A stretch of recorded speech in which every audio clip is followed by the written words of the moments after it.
शास्त्रं भागवतं खलु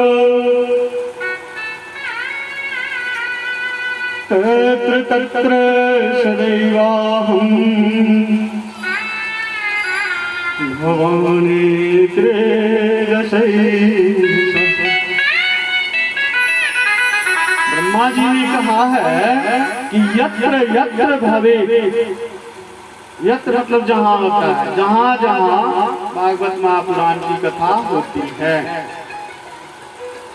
वहाँ वहाँ भगवान सदेव पूर्ण रूप से साक्षात प्रकट हो जाते हैं, वहाँ उपस्थित है। ऐसी पवित्र स्थिति, ऐसा पवित्र स्वरूप इस भागवत महापुराण का। यह है पावन पुराण। हम लोगों को सबसे पहले आरोग्य प्रदान करता है, अर्थात श्रवण होना चाहिए, क्यों सुननी चाहिए, उस संशय से अब आप लोग निवृत्त हो गए। लेकिन वह कैसे संभव होगा जब स्वस्थ रहेंगे, आरोग्य रहेंगे, तो आरोग्य की प्राप्ति होती है।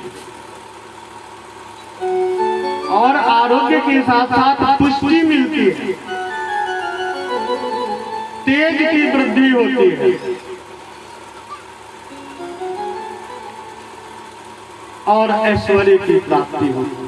जो सबसे प्रमुख अभिलाषा है मनुष्य की, ऐश्वर्य, उस ऐश्वर्य की प्राप्ति होती है। लेकिन ऐश्वर्य का स्थान आया है सबसे अंत में।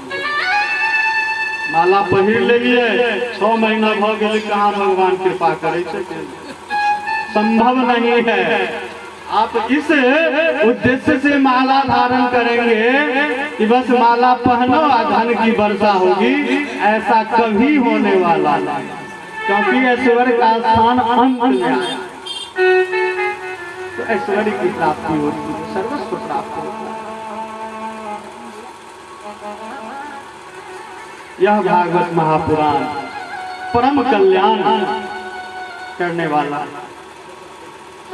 हम लोग वर्तमान परिवेश में, जिस परिवेश में हैं, जिस युग में हैं, कलियुग, कलियुग से पूर्व के युगों की थोड़ी जानकारी हम लोग ले, तब वर्तमान युग की लेंगे।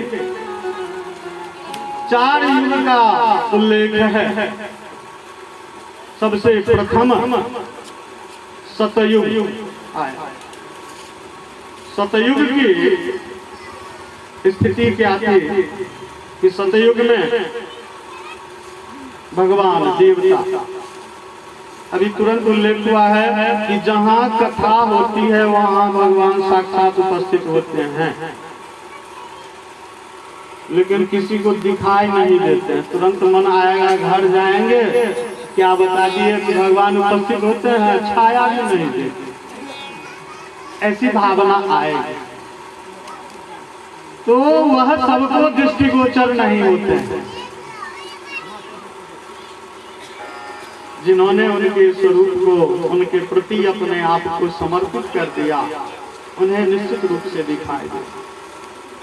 सूरदास जी जन्मांध थे, जन्म से अंधे थे, लेकिन उन्होंने भगवान कृष्ण की ऐसी भक्ति की कि जन्मांध होकर के भी, यहाँ बच्चियां बैठी हुई है, सूरदास के पद छठी वर्ग के हिंदी से आरंभ होता है, जो आइए भी एमए तक चलता है। सूरदास जी के जितने भी पद हैं, उन पदों का अध्ययन करने से, श्रवण करने से स्पष्ट होता है कि निश्चित रूप से भगवान ने साक्षात दर्शन दिया, तब जाकर के उनके स्वरूप का इतना विलक्षण वर्णन सूरदास जी ने किया। हम किसी व्यक्ति को, हम कन्हैया जी को नहीं देखे हुए हैं, हम इनके स्वरूप के बारे में कैसे बतला दें? तो जिस कन्हैया जी को सूरदास जी ने देखा नहीं, जन्मांध थे, उस कन्हैया जी की लीलाओं का, उनके स्वरूप का वर्णन सूरदास जी ने किया। इससे पुष्टि होती है कि भगवान अपने सच्चे भक्त को निश्चित रूप से दर्शन देते।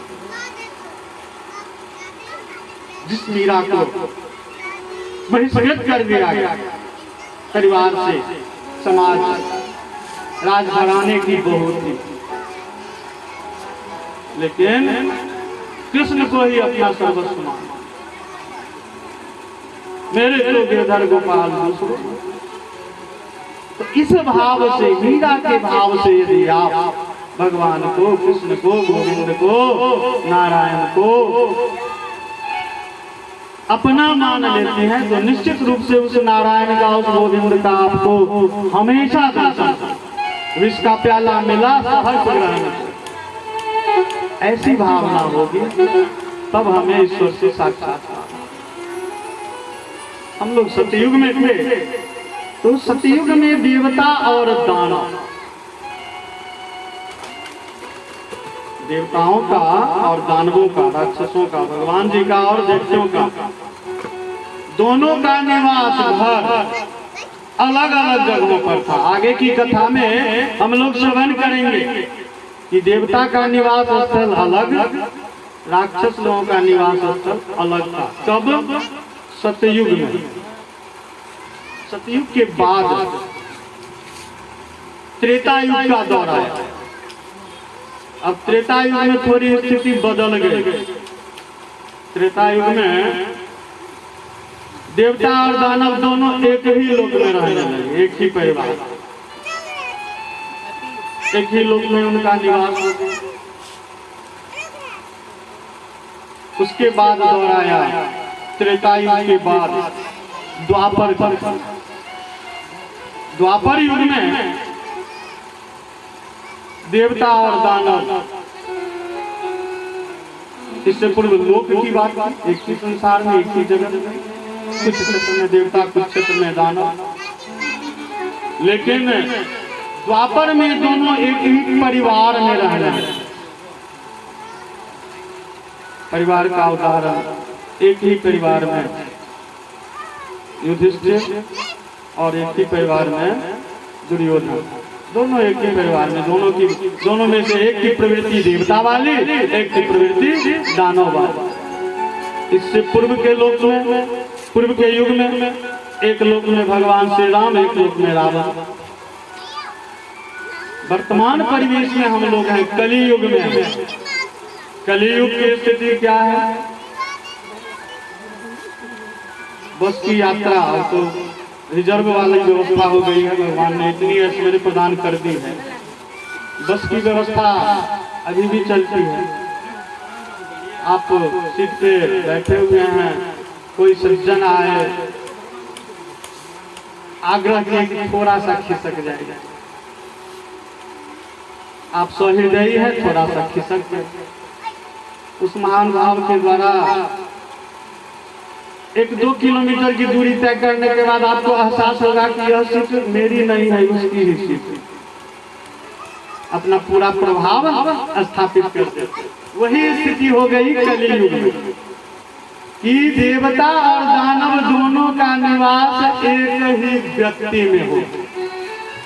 पहले था लोक अलग, फिर हुआ लोक एक, फिर हुआ परिवार एक, और वर्तमान समय में एक ही व्यक्ति के शरीर में, एक ही व्यक्ति के हृदय में देवता का भी निवास है और दानव का भी निवास है। दोनों प्रकार के कृत्य प्रत्येक व्यक्ति के द्वारा किया जाता है। बहुत ही धूमधाम के साथ, बहुत ही आस्था के साथ हम लोग जिस राज्य में है, जिस क्षेत्र में है, बिहार प्रांत की सबसे प्रसिद्ध त्योहार लोक आस्था का पर्व छठ, बहुत ही उत्साह आस्था के साथ हम लोग उस महापर्व को मनाते हैं। यहाँ पर देवत्व का भाव स्पष्ट होता है। अब दानवी प्रवृत्ति कहाँ होती है? झगड़ा हुआ और छठी मैया तोराई को देते। जिस छठी मैया की पूजा हमने उस आस्था के साथ की है, अपना देवत्व का प्रदर्शन किया है, दानवी प्रवृत्ति आ गई। उसी छठी मैया की दुहाई देकर के उसे राक्षसी प्रवृत्ति का प्रदर्शन कर, एक ही हृदय में दोनों का निवास। ऐसी स्थिति तो हृदय से उस विकार को, उस राक्षसी प्रवृत्ति को दूर करने का एकमात्र उपाय है भगवान के नाम का जप, भगवान के नाम का स्मरण करना, भगवान के नाम का गुणगान करना, जिसके फलस्वरूप हमारे हृदय से वह जो दैत्य रूपी विकार है, वह जो राक्षसी प्रवृत्ति है, उसका अंत हो। उसे अंत करने के लिए ही भगवान के नाम को श्रेष्ठ बताया गया है। तो हम लोग भगवान के नाम से संबंधित एक भजन